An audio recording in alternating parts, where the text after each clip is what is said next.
From the banks of Dewey Lake, it's the Dewey Pod Monster.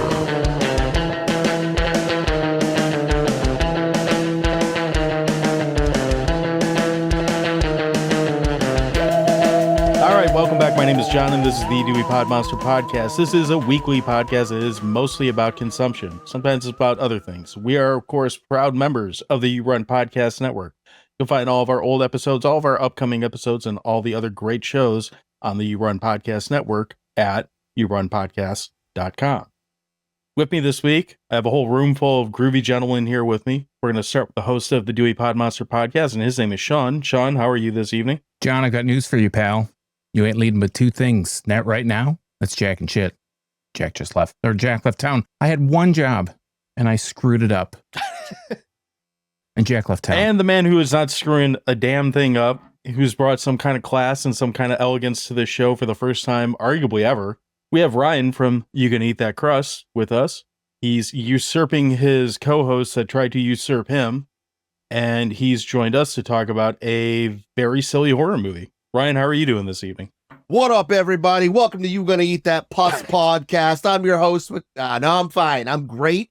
I'm groovy. It's what an honor to be here. Finally, to get Greg out of my life. He's such a leech, and honestly, if he wasn't so just connected, I would have left him years ago. Well, I tried to get him to give me a quiz to give you before we recorded tonight. He failed on that, so you don't have to worry about any gauntlet of weird questions, so congratulations. Great. However, we do have to talk about a weird movie. Our illustrious guest chose Army of Darkness, which we haven't really touched much on the Evil Dead series, at least not the originals. We've only talked about Rise, if I remember right, which is most recent. And we're going to go totally out of order with this series and just plunge right into part 3. We'll start with a third-party review because that's what we usually do. We talk about what other people say, and this one is from and says, "This is a very good movie. Have been watching it many times and it never gets old. Matter of fact, I watch it to put me in good mood sometimes. 3 out of 5 stars. I just like this because he's very complimentary, but still only gives it 3 out of 5 stars. I loved it. 1 star. Right.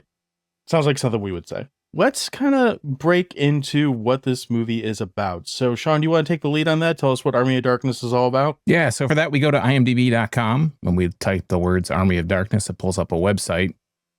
It's not the website I expected, but it was a website. And it says Army of Darkness here. It's from 1992. It's an R rating. It's 1 hour and 21 minutes long. It gets a 7.4 out of 10 with 204,000 ratings. That's like the most we've had in a long time. In a while. Yeah, and it's a really decent rating too, which is crazy. Its popularity is 2,088 out of some number, which is up 313 from some other number. Weird. And we go to the storyline of the plot. We're never sure which one's which, but they wouldn't put it on top. They didn't want us to read it first. It says, when Ash Williams is accidentally transported to 1300 AD, he must retrieve the Necronomicon and battle an army of the dead in order to return home. And if we scroll on down to the storyline, that must mean the other one's the plot. This one comes care of our friend Nick Reganis. Thank you, Nick, again, for writing into the show and giving us the storyline. It says, as the unfathomable tentacles of evil spread across time and space, Ash finds himself whisked off to another dimension. Right after the supernatural events of Evil Dead 2, now trapped in the distant Middle Ages circa 1300 AD, battle-scarred Ash must fight tooth and nail against the same old adversary he confronted in The Evil Dead. However, this time he is neck-deep in trouble. Not 1, not 2 demons, but an entire army of darkness is after Ash, thirsting for his soul. And what's more, there's no turning back. Can the guy with the chainsaw and the 12-gauge double-barrel shotgun blast evil to smithereens and save both worlds from the curse of the mystical Necronomicon? And before we start getting into this movie, as far as all the good stuff like likes and whatnot, Sean, who's in this movie aside from this Bruce Campbell guy? Yeah, there's a guy called Bruce Campbell. He plays character Ash. I don't know, never heard of him, but he was in Evil Dead 1 and 2. He was in Bubba Hotep, and my favorite movie that he's ever been in, My Southern Family Christmas. We have Embeth Davidtz, who plays Sheila. She was in Bicentennial Man, Matilda, Schindler's List, and The Gingerbread Man. We have Ian Abercrombie, who plays Wise Man. He was in Addams Family Values, Garfield, A Tale of Two Kitties, Jack Frost 2, and he was Mr. Pitt from Seinfeld.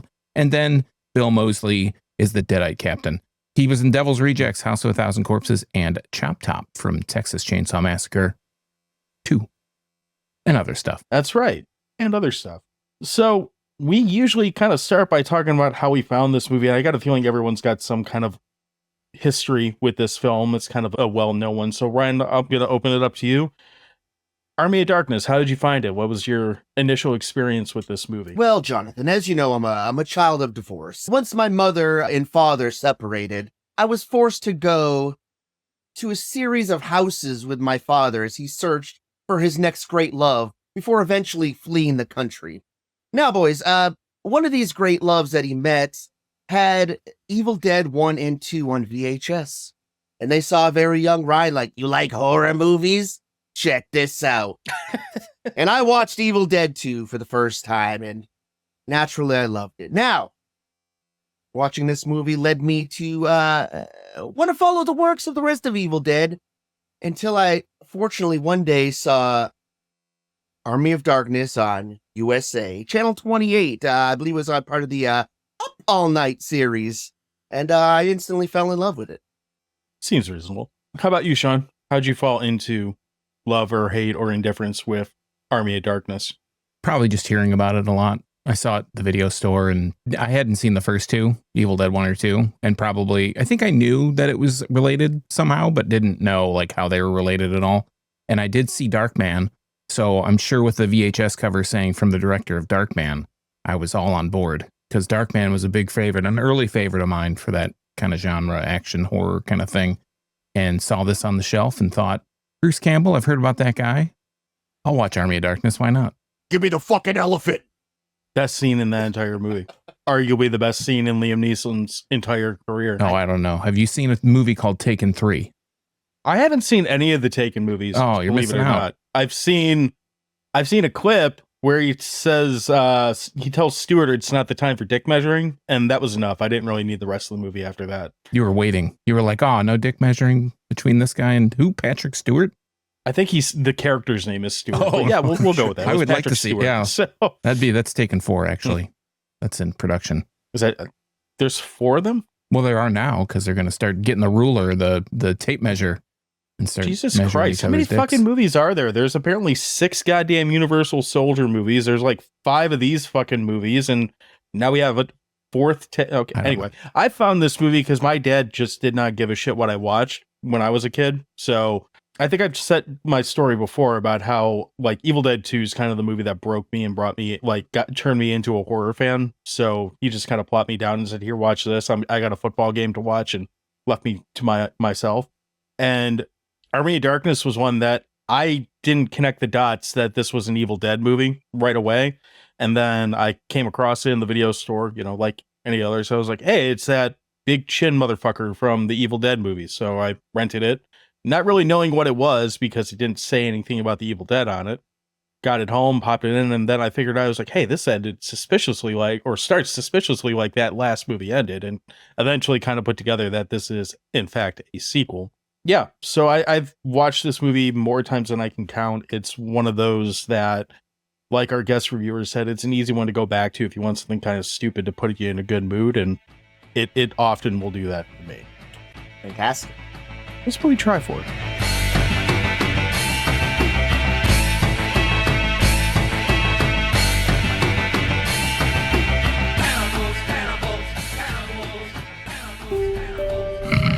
Hey folks, AI John here. If horror is the name of the game, Will and JT from the Deadbeats podcast have just what you're looking for. Each week, they dive into horror in its many forms, be it movies, books, TV shows, or even urban legends. Whether you're a die-hard horror buff or just enjoy a good laugh with your frights, this podcast promises both spooky insights and genuine camaraderie. You can find the Deadbeats podcast and many other fine shows at yourunpodcast.com. So let's start with some of the stuff that we like about this movie, and Ryan, we're going to open the floor up to you. Tell us some things why you're the one who subjected us to this movie, so you get to take the lead on this. What are some of the things you like about Evil Dead, or whatever movie this is, Army of Darkness? I mean, look, what's not to like? I mean, you got the guy from Xena Warrior Princess just doing everything he can to make this a fantastic movie. Now, does Bruce Campbell work harder than everybody else in Hollywood? And after watching this movie for the 1000th time, my answer is yes. He gives it his all in every film. And you know what I forget? He's kind of handsome as fuck in this movie. Like, he's pretty rough looking now. I mean, you can tell that he was a B actor who did all his own stunts. But back then, not too shabby. And, I like a fantasy setting in any movie. I mean, I'd say that the speeches that he makes are right on par with, Braveheart or anything in Lord of the Rings. I mean, I don't know, man. It's just a fun movie. And it's nice to go back and see a movie that actually has, like, sets that were built and shit. And I mean, and there's a lot of fucking shit just projected on the back of screens. But, I mean, I guess, after this watch through, I was kind of like, oh, this is kind of like a fucking Jim Henson movie at the end of the day. I mean, it's all just like puppets and shit and claymation. And, that's kind of what makes it fun. And the amount of cheese that's in it is just, it's beautiful. I mean, it's definitely full of camp and cheese. I can't argue that at all. Sean, how about you? What are some of the things you like on this one? I think it starts off really well. After seeing Evil Dead 2 after the fact, you start to realize, hey, Bridget Fonda wasn't in Evil Dead 2. What's this all about? She's in the recap and stuff. But I like that they tease that there's more to the whole story than just this movie. With the recap and everything, they show some scenes or a condensed version of stuff that happened in 1 and 2. And it tells you what you need to know right up front without having to wait till the 45-minute mark to really figure out who all these characters are and like, what's the motivation of Ash Williams and all that stuff. You get to find that right off the bat. I have some other likes, but I'll let you go, John or Ryan or whoever wants to go. So for me, I really like that this movie feels like the movie where Bruce Campbell stopped playing characters and just started. Bruce Campbell was the character. It's kind of like, he's kind of like Kevin Smith in that sense. Like, he has since made a career out of being Bruce Campbell. And I know he's still a working actor and he still does stuff, but all the things you think about with the character of Ash and the personality of Bruce Campbell, it's this movie to a T. So I like that he basically just said, you know what, screw it. And has just kind of rolled that into a career. Because without this movie, like, I'm sure he still would have been working on other stuff, but I don't know that he would have become the cult hero that I think he kind of lives up, the Comic-Con, like, guest of honor that he is every year, that type of personality. I also like that he is like the unluckiest lucky guy on the planet in this movie. And he's also like the smartest dumbass on the planet in this movie, all at the same time, while just unloading these quips and these hammy one-liners left and right. Like, he gives Arnold a run for his money with the one-liners in this movie, which is saying something. And at the end of the day, like, the best thing about this is you get to watch Sam Raimi have fun kicking the shit out of his friend for another hour and a half as Bruce Campbell. That's one of the things I really like about all these films, is the way Sam Raimi like moves the camera, frames up shots, and sometimes the way he doesn't. Just, there's so many simple gags and things that have been reused that I don't know that Sam Raimi created all of them, but he definitely popularized a lot of them. And they're just on full display here. Like, you can tell with this movie, he's a much more polished filmmaker than he was on the first two. Obviously had some more experience under his belt. And although there's a lot of things that are weird in this movie with how this film is made, there's a lot of stuff with it where his fingerprints being on it just shine through in a really fun way. Do you think that because this is the third film that Bruce Campbell starred in for Sam Raimi, that allowed him to become more of that Bruce Campbell character that we know? And do you think that, like, he would have eventually become that if not for Sam Raimi? I don't think he would have become that without Sam Raimi, because I think Sam Raimi's what pushed him to it.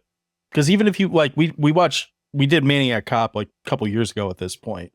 He's not this character in Maniac Cop, which is well before this. Or, Crime Wave was before this. He's not, I mean, that's a Sam Raimi movie, but he's not this kind of character in that. Like, anytime you see him outside of, at least before this movie, anytime you see him outside of a Sam Raimi movie, he's trying to be whatever the director's telling him to be. Whenever after this movie, he's Bruce Campbell and he happens to be My Southern Family Christmas or whatever title it is that he's working on that day. Like he always brings that little bit of him that's like, yeah, but it's still Bruce Campbell. So yeah, I was gonna say like Spider-Man, the announcer character, but that's Sam Raimi too. So I mean, he's totally full-fledged. Well, all fully three of birthed. his, I mean, yeah, all three of his characters in the Spider-Man movies are all very Bruce Campbell-y. I mean, I've read back in the day, I read If Chins Could Kill book that Bruce Campbell put out. And it's kind of like, you know, Sam Raimi and him were friends for a long time. So they're like, you're always your most authentic self around your homies and shit.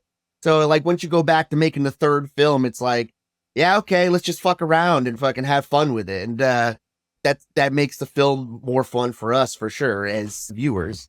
And as far as, you know, Bruce Campbell being a persona, I did get the opportunity to go watch Bruce Campbell do a college lecture once. And it was actually one of my most embarrassing moments because here's 19-year-old me. Okay, I'm a dipshit. Me and a buddy are getting drunk off whiskey, like black velvet whiskey in the parking lot. And then we go, we're the only people pre-gaming for a fucking lecture at a college. And we go in and I'm drunk and he starts asking questions. He's like, you with the blue dreadlocks out back. I'm just like, yo, Bruce, give me some Evil Dead quotes, dog. And he's like, no, fuck you. No more questions from this side of the room, as a matter of fact. And I was like, fuck, I blew it. I blew it big time. I actually think that probably made the lecture a little bit better. Sounds kind of good. I mean, he's just himself when he's lecturing, too. He's making fun of half the fucking audience while he's doing it. So the character doesn't stop anymore. Sam Raimi, you've created a monster. And I'm all right with that. I prefer that. Same. So. And I think on top of that, Sean, you said you had more. Yeah, I was just going to say, I think on top of that, because everybody's kind of, you can tell everybody's having fun and they're kind of just fucking around. I mean, there's obviously like a story, there's a plot, there's a script, there's stuff that they're following to tell the story. But because everybody's so loose, you can tell they're having fun with it. And it seems because of that, everyone's so loose that they can play this movie that is horror adjacent, but it's not really a horror movie. And everyone in the movie there's some kind of danger that they're all up against, right? They're all against the Deadites and the skeleton army and all that stuff. And because it's so loose and everybody's having fun, you can almost feel that coming off the screen with them just shooting the shit. And like, you know, even though it's a serious situation, nobody seems like they're totally in danger constantly, even though they are. So it helps kind of play to that. And I think like things like the skeleton banter when they're kind of just yapping back and forth, like as they're setting stuff up or as they're fighting, and just the little quips or little comments that come out of little side things that they say to each other are just, for me, that's like one of the big highlights of the movie. I love watching that and just hearing the stuff that goes on in the background that's not actually part of the story that they're just saying. And it's just, it makes it even more fun. And it, again, while it's like it's a fantasy / kind of horror concept, I mean, is there any part of this movie that anybody was watching and like, oh my God, what's going to happen? I'm so, on the edge of my seat. Yeah. Like, maybe he's not going to come through. Like, come on. We know what's going to, I mean, that's kind of, you could say that with most movies, but I feel like it really comes off the screen here because they're having so much fun with it. I really like, you mentioned some of the stuff that's like you can hear going on in the background of this movie. And that's one of my favorite parts of this is all the like background noise that you can hear. Cause it's like they mic'd up. I mean, they probably added it all after the fact, but they mic'd up random people just to have them make like stupid comments. But the ones that are even better than that are the ones that Bruce can't. Like, there's a scene where his love interest that he basically like manhandles, whatever her name is, Sheila. She comes in and he's like, "Close the fucking door. What do you raise?" When he says, "Close the door. What do you raise in a barn?" And she closes and goes, "Probably was raised in a barn with the other fucking primitives," and just starts mumbling under his breath about how she's such an idiot. And it's just like those little lines, like you almost don't hear it if you're not paying attention because he's very like hush hush about how he's saying it, but it lands so well. It's like, again, in a movie that's just packed full of one-liners and stupid, endlessly quotable lines. That might be my favorite line of the whole one because he's just such a raging prick through the majority of this movie, and everyone still, for the most part, just humors it. Well, he acts like someone who's in that situation would act if they were from the future. You know, you're like, I cannot put up with this shit. We've got this thing. I just want to get back home. after rewatching, that was the scene that made me like fucking gut bust laugh like during that part because she starts touching. She's like, "Hey, don't touch anything. Your primitive fingers probably wouldn't understand complex alloys and molecular structures and such." Like, I mean, he's just killing it. And she's like, "I made you a cape for your journey," and he's like, "Great, use a horse blanket." I mean, that part had me fucking cracking up, man. And this movie, like, I own this movie. It's on a DVD, fucking packed away in the fucking shed for emergencies. I was like, all right, I got like 7 streaming channels. Surely I have to have it. Nah, it's not on anything. You know where I found this shit? YouTube. The full fucking video, no commercial. So thanks, YouTube. It'll be linked in the show notes. Anyone else got anything that they like that they want to bring up on this one before we switch gears a little bit here? I just want to reiterate, like with him, he's just acting like someone from the future would act, and I think that's what adds to the genuineness of the performance is anybody that was in that situation. Yeah, don't touch my shit. You're going to fucking break it. That's all I have. That's the only thing I have to survive here. And that's really the only thing that's making me superior to you right now. So just back the fuck off and don't touch my shit. So I always have 2 questions with this movie every single time that I watch it. The first, and I only know it's 1300 AD because I'm looking at the IMDb page. Did they have shoelaces in 1300 AD? I was wondering the same thing. Your shoelace is untied. Every time that, he comes out of the pit and King Dickhead's there and he's ready to fight him and stuff. He tells him his shoelace is untied and then he like uppercuts him, like straight Haroukens him, like right off the screen. And every time he does it, I'm like, okay, he's wearing like a suit of armor. I don't think those have shoelaces. They have straps. But that's not a shoelace. Like, I mean, they have lashings. It's kind of like shit, if right? Like, how would you take your shoes off and how would you put them back on if there's no way to tighten them? Okay, that I don't know. Also, you just put them on when you're born and you just grow with them. It's like, fuck it. I mean, sure. But if shoelaces don't exist and you call something shoelaces, how the fuck are they going to know what they are to get punched in the face? If some dude from the future just came, some guy, you don't know he's from the future, but he says he's from the future and he's wearing like a spacesuit and shit. And he's like, yo, your glip glorp is on the flimity flam or whatever. And he points at your foot. You're going to look down at your foot, right? You might not know exactly what he's talking about, but you're like, oh, what? Oh, he pointed at that thing. That's my, Maybe. That's my, I mean, I'm not like a apologist or anything, but I'm just saying, like, I think if someone weird pointed something at something on your body, you would look at it. I'm like, what the fuck are you talking about? I will also never understand how with a basic chemistry book and whatever other book was in his trunk, I will never understand how Ash managed to build a working robotic hand that can connect to his brain and actually be controlled by his thoughts. That does, like, I don't think that's possible in the most advanced, like, medical field that we have now. And this guy goes back in time and finds a screwdriver and literally hardwires a hand to work with his brain. How the fuck does that happen? It works exactly how he wants it to. Yeah, exactly. I feel like you stole my show notes because that was my number one thing while I was watching this fucking movie. He builds a robotic hand on par with anything in Bill and Ted's Excellent Adventure 2. Okay? How is he working at S-Mart and he's not a mechanical fucking engineer? It doesn't make sense. The guy's a fucking genius. It definitely seems like he should be, I don't know, building prosthetics for quadriplegic people or something. Like, it's fine because it's part of the movie. It's, you got to have your story. But I mean, you can almost piggyback on that. Like later he goes and grabs the book and it bites his good hand. Why wouldn't you touch everything with the metal hand first? Or can you feel pain on that too? I think it's great that both of you were asking the question about the shoelaces and about the glove. I didn't even think about that. Like, I was concerned about the skeleton army and shit. And you guys are like, what? Do they have shoelaces? I wouldn't even thought about that. Me. I just looked it up. Modern day prosthetics still don't have goblet crushing capacity. So it's a fucking problem. Absolutely. This world we live in is going to hell and we can't even get goblet crushing robotic hands. This is why Ash doesn't want her to touch his stuff. Makes sense. It's true.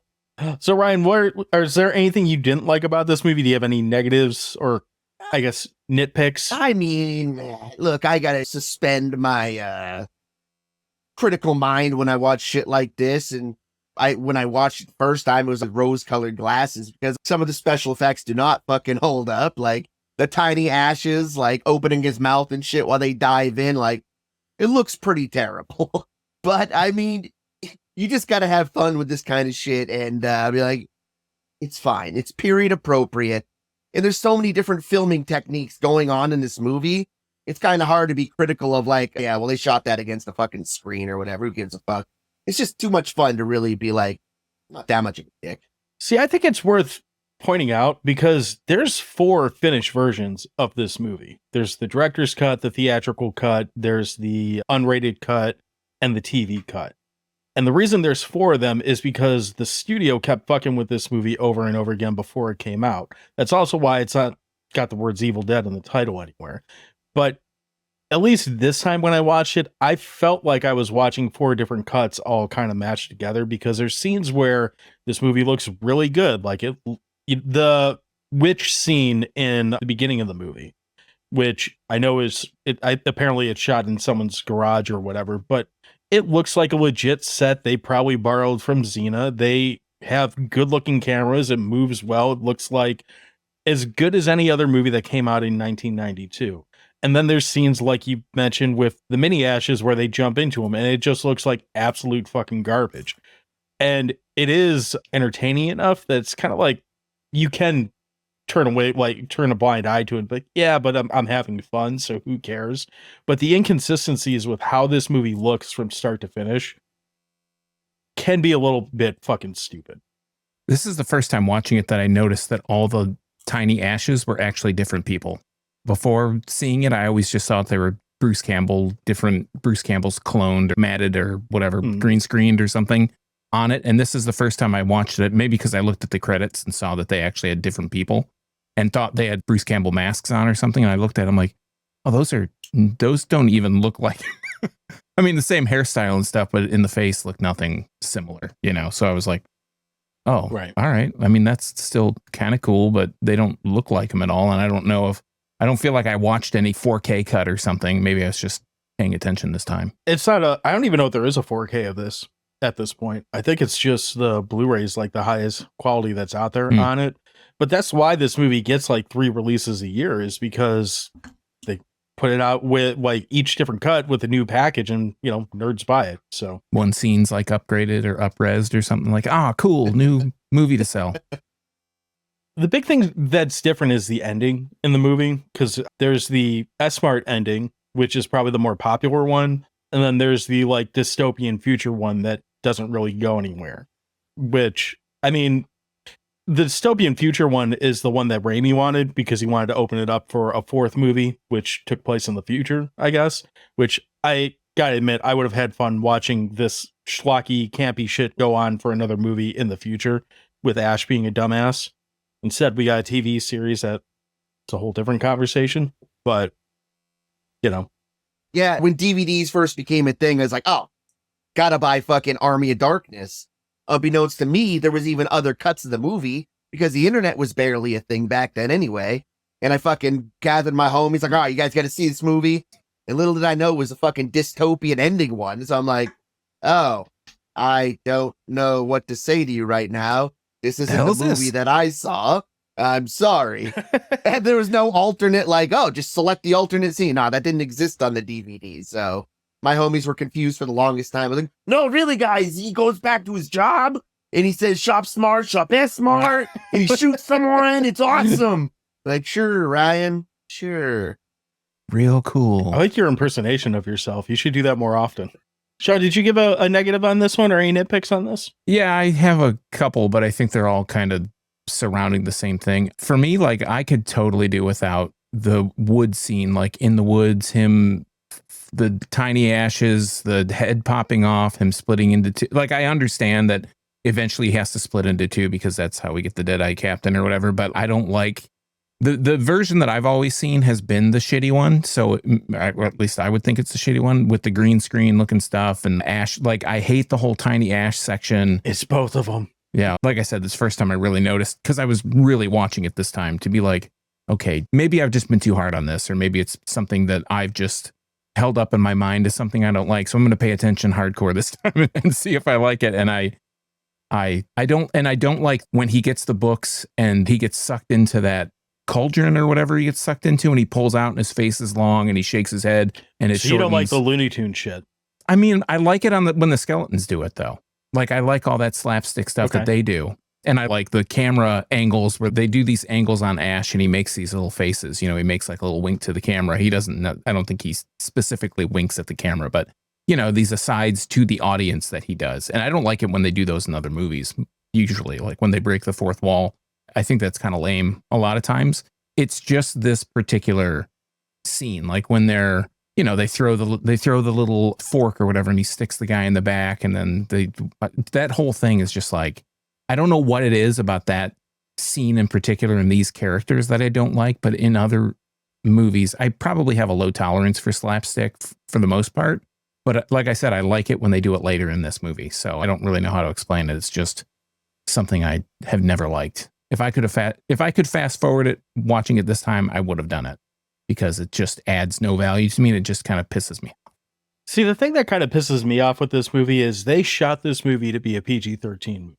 Then they got given an NC-17 by the MPAA because of the last movie, and somehow it ended up as an R-rated movie, and that's fine.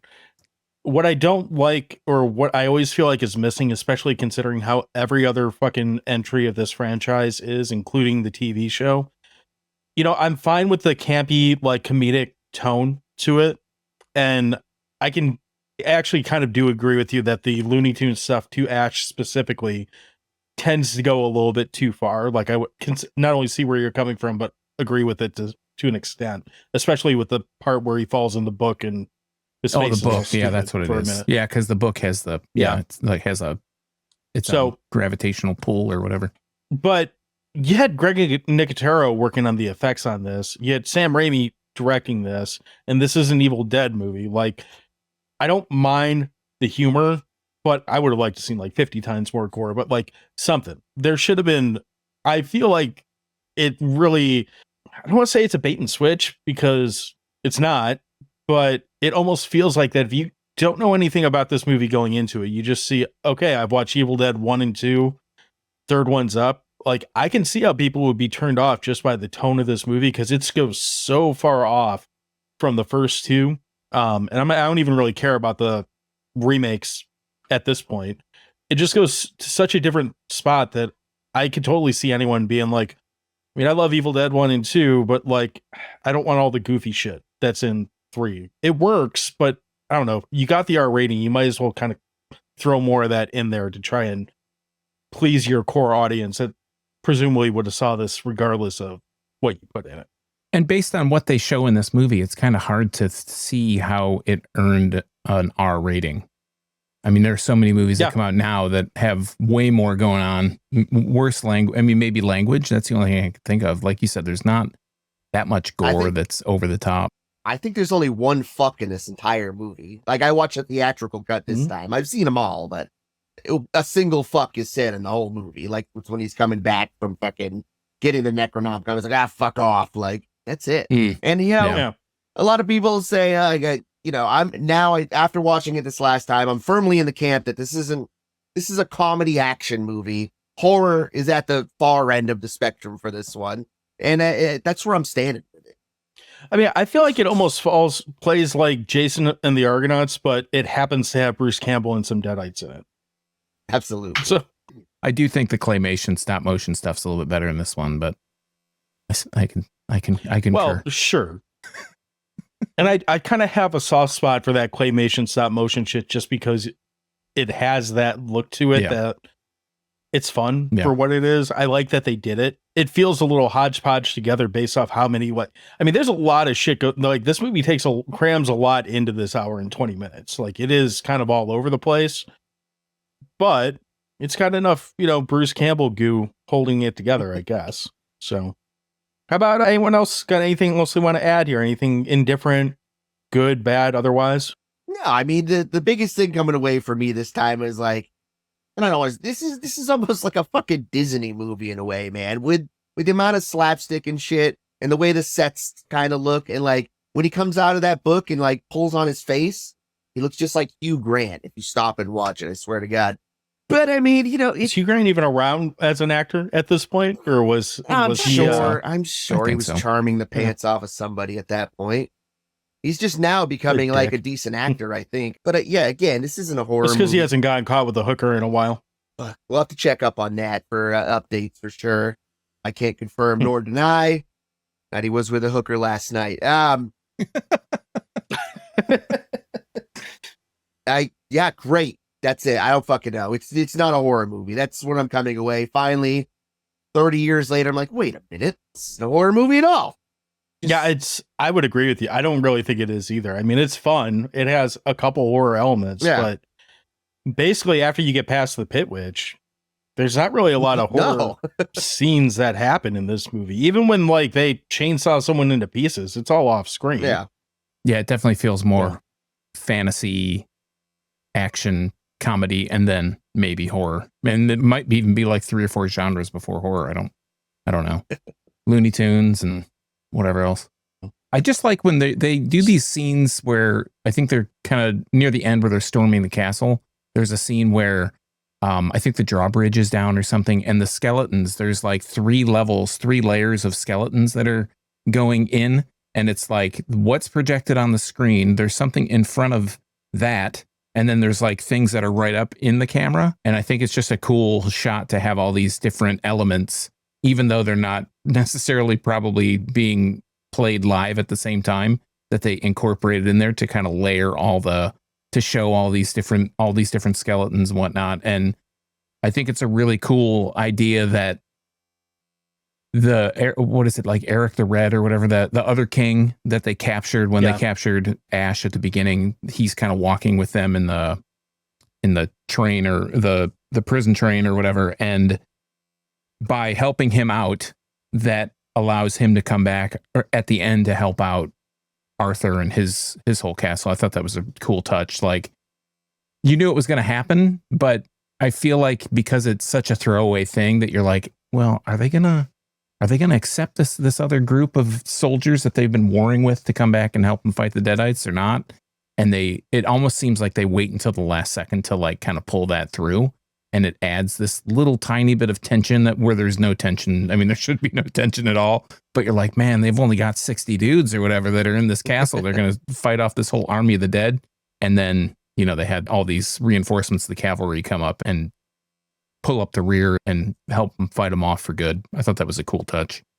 I always like the skeletons storming the castle, not just for what you just said, but I like when they actually get through the gate and you see a mix of puppets, of claymation, and dudes in skeleton pajamas that are pretending to be skeletons. Yeah. And it's kind of mixed in through that whole fight scene, like basically, because that the third act, I would call that the third act, like when the skeleton gang or whatever shows up, that goes on for like 15 minutes, and throughout the whole thing, like it's this weird mix of like shitty effects and shitty costumes. Yeah. And there's never like a big effort to hide either one of them. And that almost kind of is like a little bit of charm to this movie. It's kind of, it brings a little bit of that Return of the Living Dead zombie kind of feel. We talked about it with BP a couple weeks ago, where there's like dudes in ski masks that just have dirt rubbed on them. And that's a zombie. Yeah. Is it? And these are just dudes with like ski masks with skeletons painted on their face. Yeah. And they're just in full makeup. There's a scene when it's the Deadeye captain and when Sheila is the witch. And there's that guy holding the horses.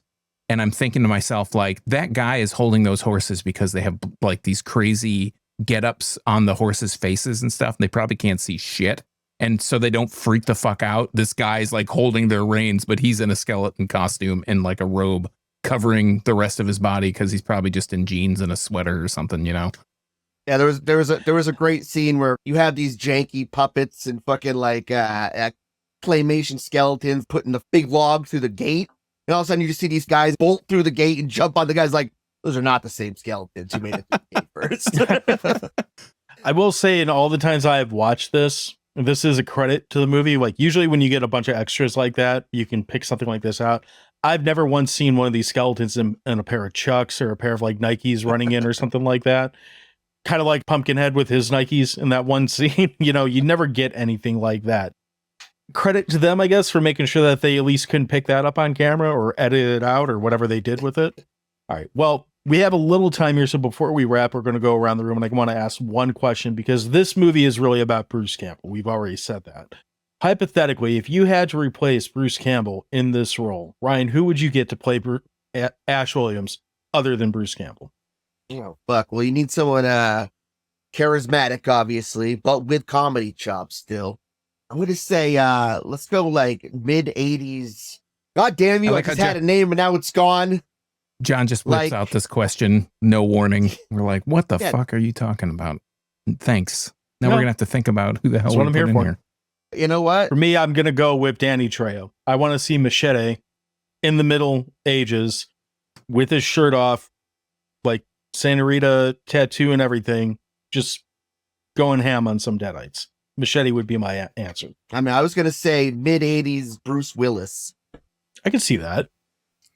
I mean, he doesn't have the hair for it. He never quite had the hair. But yes, yippee-ki-yay, Mr. Skelt. How about you, Sean? You got any hair? He doesn't need hair.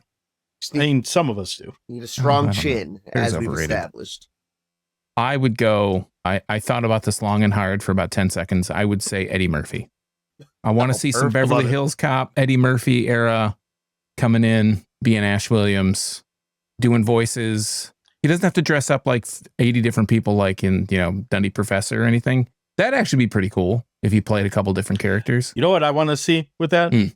The opening scene when he falls from the sky. I want Eddie Murphy falling from the sky, and as the Delta falls with him, I want it to be playing Party All the Time as it drops out of the sky and just keeps playing until it crashes. I want to be and that as car, they're going in like that Beverly Hills Cop 2 car. No, it's Sam Raimi movie. It's got to be the Delta. Oh, okay. So it's a rule. Yeah. So true. But yeah, I want it to be playing Party All the Time every time that I want it to be stuck in the tape deck and unable to, so every time that the car is in frame, I want Party All the Time to be playing in the background because it just can't get it out of the tape deck. I want him in the outfit from Eddie Murphy Raw the whole movie. That too. There you go. That's leather armor right there. That's probably pretty good. Yeah, +3 defense, naturally. Yeah, for sure. All right, we got anything we want to tack in here before we start wrapping up on this? I'm all set, man. I'm groovy. All right, John, fire up the grill. Let's wrap this up. Then you're in for a big treat, bro, because it's hot dog time. So, Ryan, we're going to ask you to lead us on this. You can grade however you want. You can use hot dogs. You can use the crustometer, whatever you prefer. The pussometer, if you choose. Kick us off. Tell us what you think about Army of Darkness. What kind of asshole would I be if I brought my own ohmometer to your show? I'd be an asshole of the worst kind. So I'm a classy fella. I'm going to go with it. This is a full hot dog for me. It's got sauerkraut. It's got brown mustard. It's got fucking chopped up onions. It's a perfect hot dog. That sounds pretty good. Yeah. Sean, you want to go next? Whose hot dog is this, huh? Is it yours? Yeah, I'll go next. I'll let John have the last word here. I think this movie is a lot of fun. It's short and, again, really short, depending on the cut. It's super digestible like a good hot dog should be. My biggest complaints are with the movie, like I said, the 15 to 20 minutes in the woods where Ash goes and he gets the Necronomicon. Up until that part, I could kind of live without that piece, but I still give it a full hot dog. I think I'd like it more without that section, but I get that, you have to do it so that you have the Deadite captain. I like the fact that this movie refers back to the previous movies. It gives you that recap really early in the movie. Like I said, lets you know what's important. Even if you haven't seen these, if you didn't know for some reason you went to the theater to see this, didn't know it was an Evil Dead movie, you still kind of get everything you need to get. And I'm a big fan of most of the effects in this movie. And I like most of the slapstick stuff, just not the tiny Ash piece of it. Again, full hot dog from me.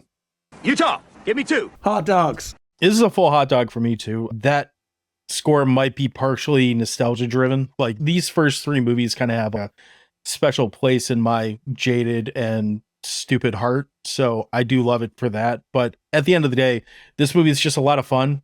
It's stupid. It is slapsticky. It has some horror elements on it. I think if it wasn't attached to the Evil Dead franchise, I don't think I would have so much love for this movie, but Bruce Campbell brings his A game and delivers a fun movie. And to be honest, as the guy who's always touting the shorter runtime, this hour and 21 minutes is actually a huge selling point for this movie because you're in and out so quick that you almost don't have time to pick it apart. You get to just kind of let it wash over you and have fun with it. And, you know, it's almost hard to bitch about because it's so quick and to the point. So it's a full hot dog, mustard, onions, chili, all the good stuff, whatever you want to do. And yeah, I will watch it again at some point in the not too distant future, I'm sure. I think what you were saying with the short runtime is like, it doesn't leave a lot of time for it to meander and kind of bore you. You know, it's always got to be moving. Right. It's always got to go from this to that to the other thing. And it just keeps the story moving so quickly. You can't really, there's not really any downtime to be like, man, I have to even think about what just happened because you're always on to the next thing. So it lends it to not, you have to pick this thing apart. If you totally hate this movie, obviously you're just going to hate it.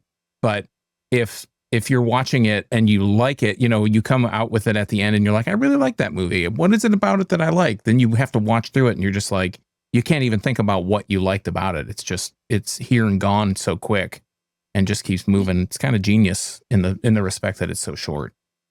Yeah, I want to say that I watch this movie in 4 separate bowel movement sections. Do I have a TV in my bathroom? No, I watch it on my phone because I'm a piece of shit. And do I ever watch movies on my phone? No, I fucking don't.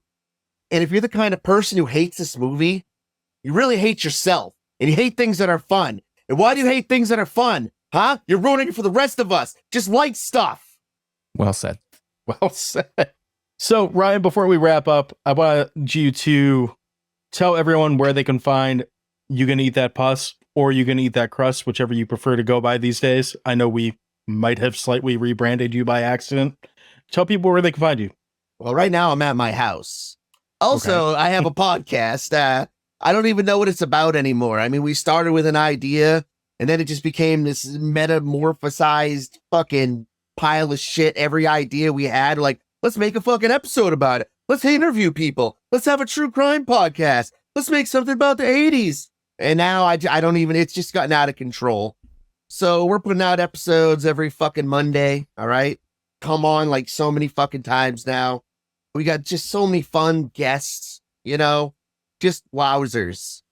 It's a good time, folks. And, you know, we're on the You Run podcast network as well. There's some great folks there. And we're like a family, but just people like a family that's never met each other.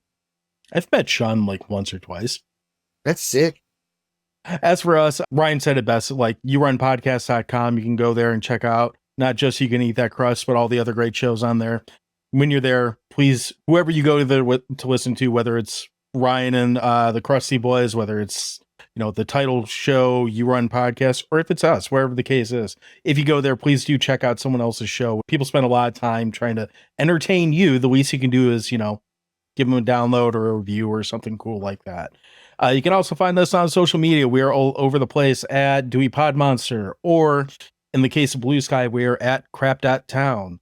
And then there's always our site as well, which is crap.town, where you can also leave us feedback. You can tell us to watch some shit movie and we might or might not do it. Last and certainly not least, if you are in the Detroit area on September 18th, we do ask that you come out to Batch Brewing. We're going to be showing the movie Waxwork, which we talked about just last week with Boomer, another member of the Run Podcast Network. You can come out there, have a hot dog, you can have some beers, and you can watch a silly movie with us and, you know, tell us how weird we are for picking this movie. Or not. Whatever you want to do. Sean, what am I forgetting? Hey, if you go to Frank's and Stein's, they're going to have a hot dog themed with the movie. When we showed Alligator, there was an actual alligator hot dog that you could get. I didn't get it. John did. He liked it. Good for him. It's pretty good. I was going to say, usually we leave a question of the week up on the social media. If we do that, you can find us on social media that John cares about. You can answer that question of the week and we'll read it on the show if we deem that it's fine to read. If it's not, we won't read it. If you want to help support the show, you can leave reviews on your favorite podcast platform of choice. We also link everything we talk about in the show notes.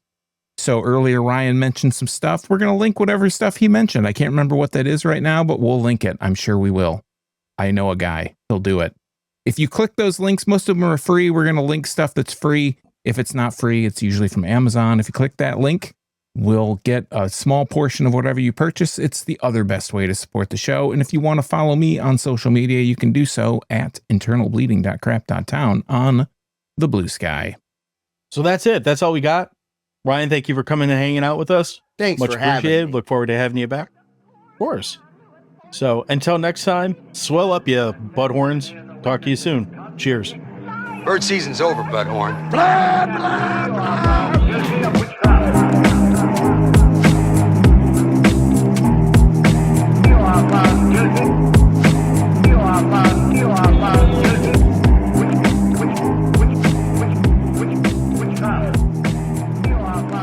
John, I got news for you, pal.